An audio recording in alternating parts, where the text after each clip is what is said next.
Jæja, góðan daginn allsumul. Geggjuð kynning, bara ekkert við það að bæta. Ég ætla að tala aðeins starfskjarastefnur og byrja á því aðeins að tala svona þessar starfskjarastefnur almennt og stöðuna í dag og síðan ætla ég aðeins að tala þessi reglugerðarbreytingu sem við erum að fá á vormánuðum.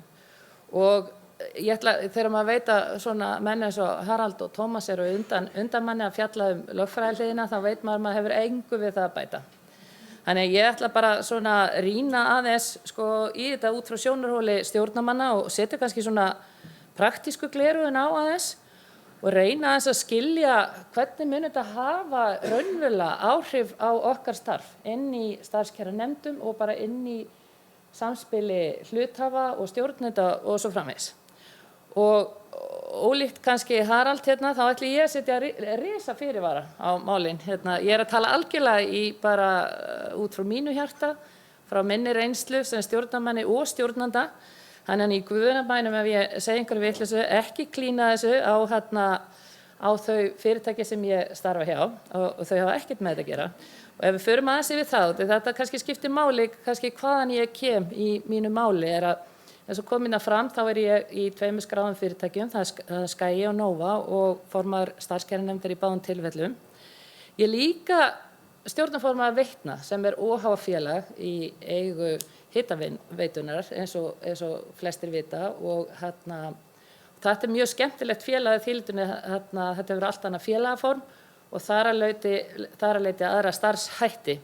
Líka í stjórn Expectus sem er lítið fyrirtæki, mest í eigu starfsmanna sem er svona partnerafyrirkomulag og þetta fyrir mig svona áhuga manneskja stjórnarhætti, þá er þetta náttúrulega bara algjör forréttindi og veisla að fá að starfa með þessum flottu fyrirtækjum sem eru svona eðlis ólík og hvert og eitt kallar á sína lausnir og nálgun. En svo mun ég örugglega kannski vísa til fyrir reynslu, ég var inn í Eimskip í stjórn þar í 1 ár og 10-11 ár sem stjórnarformaður Stefnis eftir hrun. Starfa líka sem stjórnandi inn í Veritas, forstjóri þar í 10 ár og svo inn í Marel sem framkvæmdastjóri mannauðsmála sem að ég fekk það mjög svo líflega verkefni að innleiða íslenska starfskjarastefnu í 30 löndum og það var alveg challenge, skal ég segja ykkur.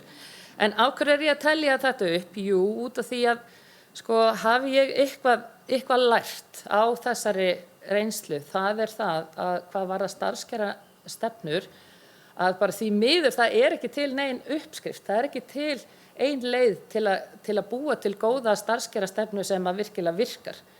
Þannig að ef að hluthafar er að koma borðinu í auknum mæli þá þarf að vera ríkur skilningur á þessu að menn þurfa að setja sig inn í málin, aðlaga hverju fyrirtæki fyrir sig svo vel megi fara og við náum þeim tilgangi sem til er ætlast. En við skulum að tala aðeins almennt starfskjarastefnur. Til hvað segir þær og hvernig erum við að nota þær í dag? Og ég set hérna sem dæmi, þetta er starfskjarastefna Vís eða Skaga, eins og fyrirtæki var á seinasta ári. Og ég tek þetta sem dæmi út að þetta er afskaplega vel hönnuð og lipurlega skrifuð starfskjarastefna, en hún er svona bara klassísk. Og ég ætla að draga fram hérna nokkur hugtök sem skipta máli. Fyrst er nefnt að tilgangurinn er að félagið sé eftirsóknarverður vinnustaður og það er alveg ástæða fyrir að þetta er nefnt fyrst út af því að við megum aldrei gleyma að þetta er meginmarkmið þess að við erum að setja þessar stefnur. Hérna er áhugaverð setning út í kjölfar þess eins og Harald útskýrði að við erum kannski að fara að sjá fram á breytingu á þessu að starfskjarastefna á að veita hluthöfum innsýn. Hérna er hluthafinn gerður ákaflega passífur. Hann fær svona rétt að bara svona glugga inn í þetta en hann er ekki þáttakandi eins og staðan er í dag. Og síðan koma kannski meira svona almennefni, styðja við markmið félagsins, ég held að allir geti fallist á það.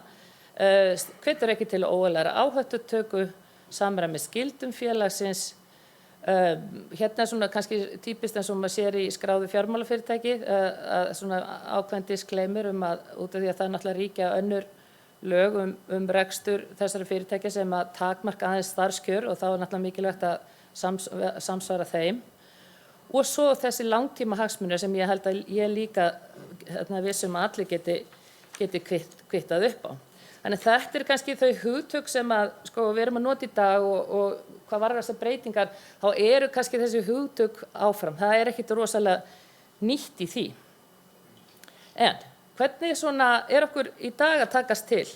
Þetta verður rosalega mikil þróun á stuttum tíma og áhugavert að Helga Hlín segir þetta fyrirbæri sé raunlega bara sko 10 ára gamalt og ég var að hugsa, fyrsta sinn sem ég steg inn í stjórn Skrásfélags, kom ég inn sem varamaður hjá Glitni og ég þori að fullyrða að þetta hugtak var ekki til, allavega ekki í þessari mynd sem að það til núna, enda var það fyrir 20 árum og ég held samt sem áður að þetta svona almennt komin svona viðurkenndur ferill, það svona komið jafnvægispunktur í því hvernig menn nálgast þetta.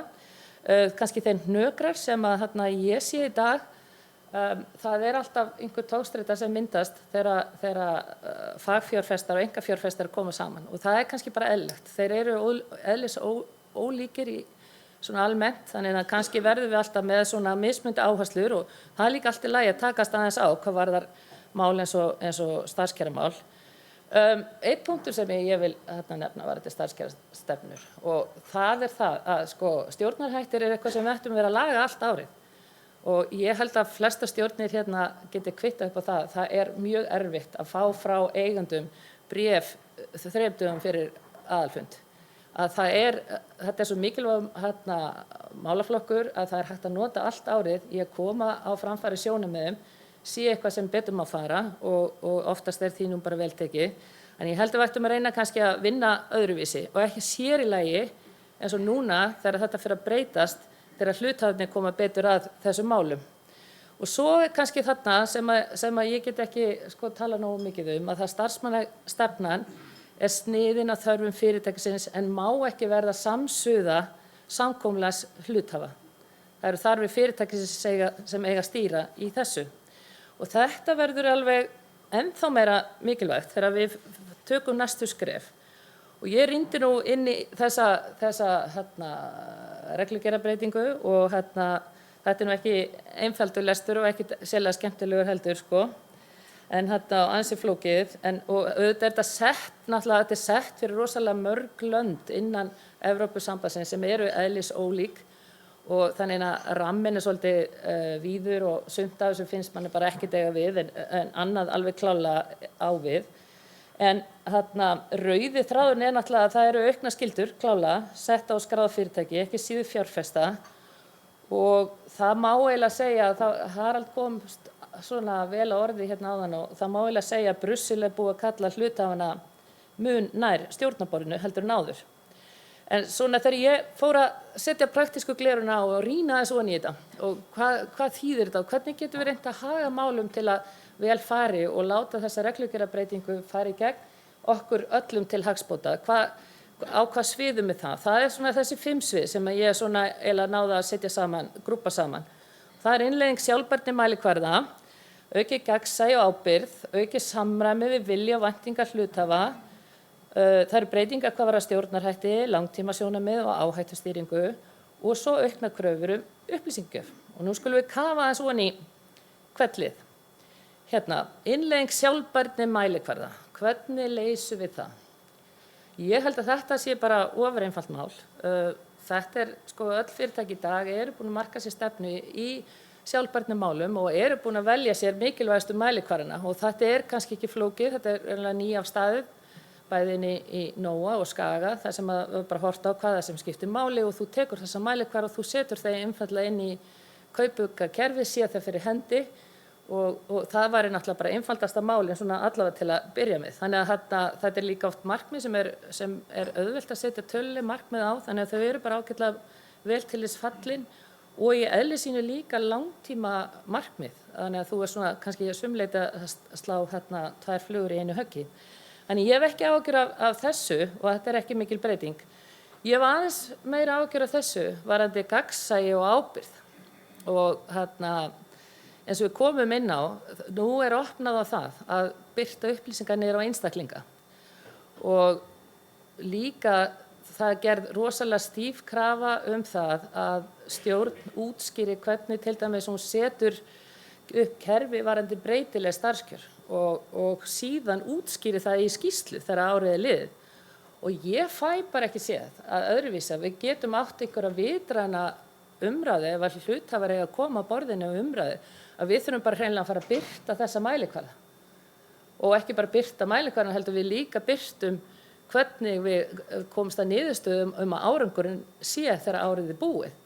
Og þetta er nýtt og þarna erum við að ganga, við erum að opna dálítið hressilega inn í svona hugarheim og stýringu á fyrirtækjum og þetta vera þar með líka opinber gögn og það getur skipt máli.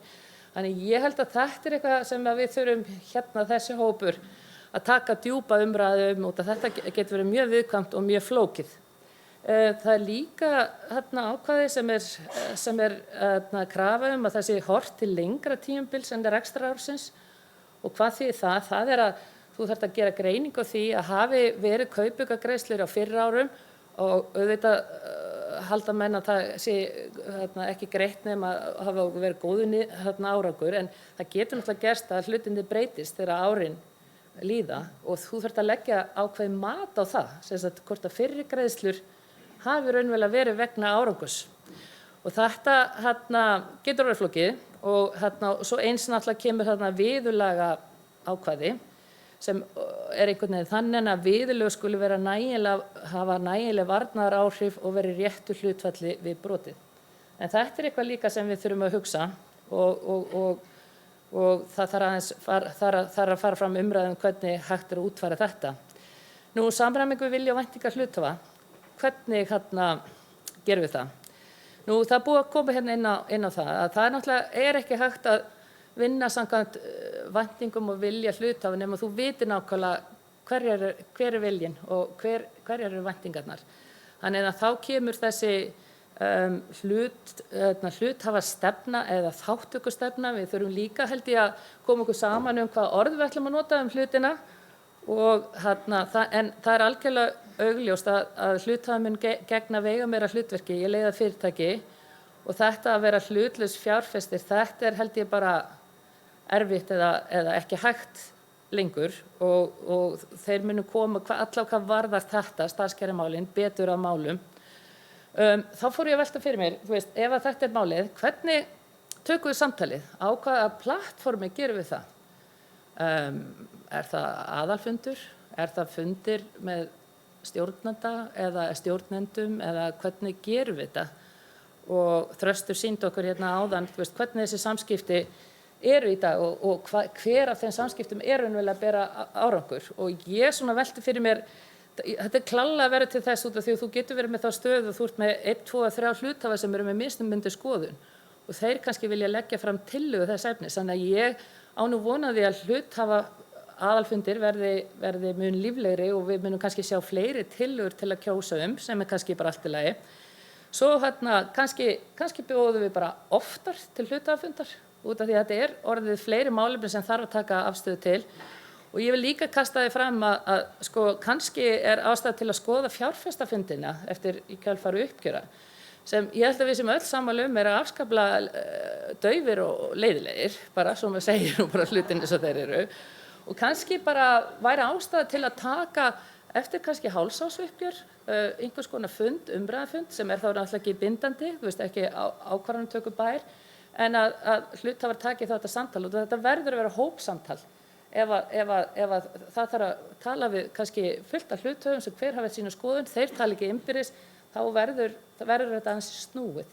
Þannig að við þurfum aðeins að hugsa það hvernig við þetta miðlum þessu samtali. Og svo kannski, og ég veit ekki hvernig mönnum lýsta það, en ef að menn að tala að samræma hagsmuni hluthafa og stjórnenda í auknum mæli, þá kannski gæti það orðið til þess að kaupréttir eða einhvers konar greiðsla í formi kaupréttar verði aukið hlutfall af heildarkjörum. Þannig það ýmsu að huga.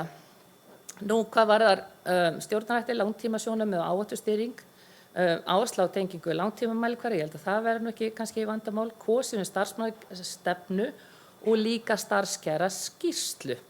Þetta nýtt, þess að Harald kom inn á. Og þarna voru líka ákvæði sem ég velti fyrir mig, hvernig ætla menn að bregðast við því? Voru ákvæði það að menn verða að tryggja það að það sé verið að greiða vegna raunverulegs árangurs. Og þú getur aldrei vita það eftir þegar árið er nýliðið.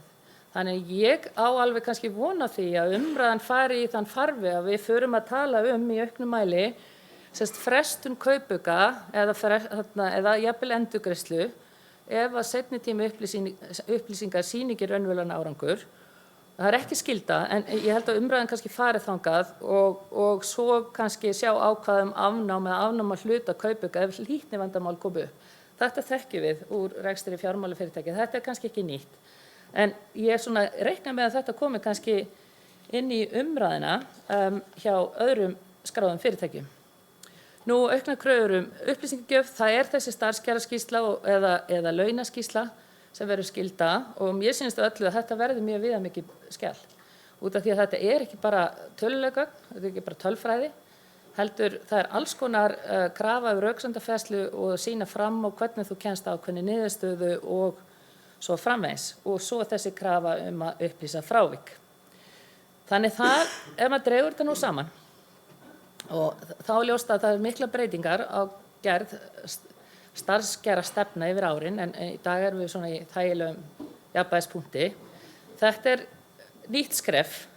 Þetta ekkert allt nýtt en þetta skref áfram aðeins að því sama og þetta mun kalla á aukna áherslu á sjálfbærnimálefni, aukna kröfu, meira gagnsæi, langtímasýn og upplýsingagjöf og breytingar að hálfu fjárfesta sem og fyrirtækja.